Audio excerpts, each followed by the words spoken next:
Hello at welcome sa ating quick 5 minutong knowledge drop. Ngayong araw, pag-uusapan natin ang isang bagay na ginagawa nating lahat pero madalas nating binabaliwala, ang pagtulog o sleep. Did you know? Ang average person ay gumugugol ng halos 25 taon ng kanilang buhay sa pagtulog. Sobrang haba, di ba? Pero ano nga ba ang ginagawa ng ating katawan at utak habang tayo ay natutulog? Simulan natin sa fact number 1. Ang pagtulog ay parang super-powered save button ng utak.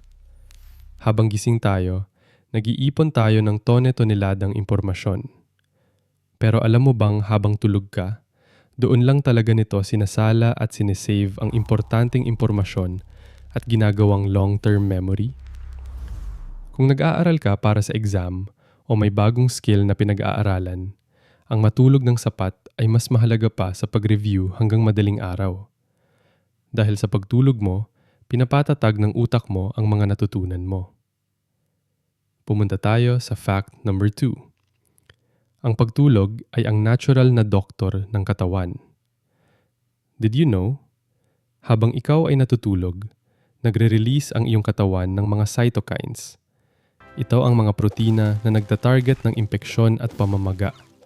Kaya napakalaki ng papel nito sa iyong immune system. Sabi ng mga experts, ang mga taong nakakakuha ng mas kaunting tulog ay mas madaling magkasakit.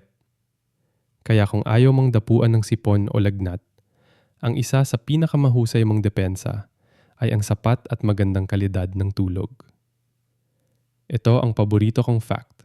Fact number 3. May sariling cleaning crew ang utak mo. Did you know? May tinatawag na glymphatic system. Isipin mo ito na parang plumbing system ng utak. Kapag gising tayo, masikip ang mga daanan nito. Pero kapag natutulog tayo, lalo na sa deep sleep stage, lumuluwag ang mga espasyo sa pagitan ng brain cells. Ito ang dahilan kung bakit habang natutulog, mas mabilis nitong naibabawas ang mga toxic byproducts na naipon habang gising tayo. Parang araw-araw na paglilinis. Kaya kapag kulang ka sa tulog, parang may brain fog ka dahil hindi nalinis ang utak mo ng maayos. Fact number 4. Ang panaginip ay emosyonal na therapy. Madalas, ang tingin natin sa panaginip ay random lang. Pero did you know?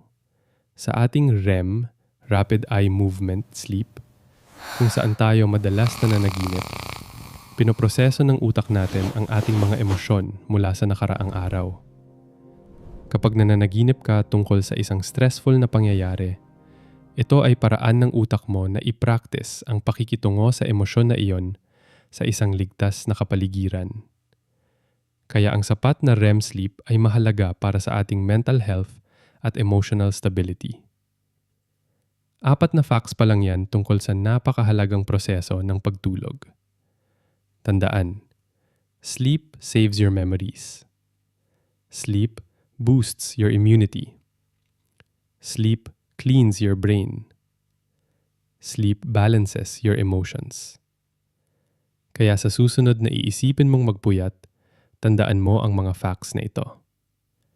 Ang pagtulog ay hindi lang isang luxury, kundi isang necessity para sa mas matalas na isip, mas malakas na katawan, at mas masayang buhay.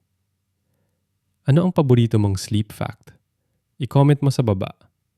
Mag-sleep well tayo at magkita-kita tayo ulit sa susunod nating knowledge drop.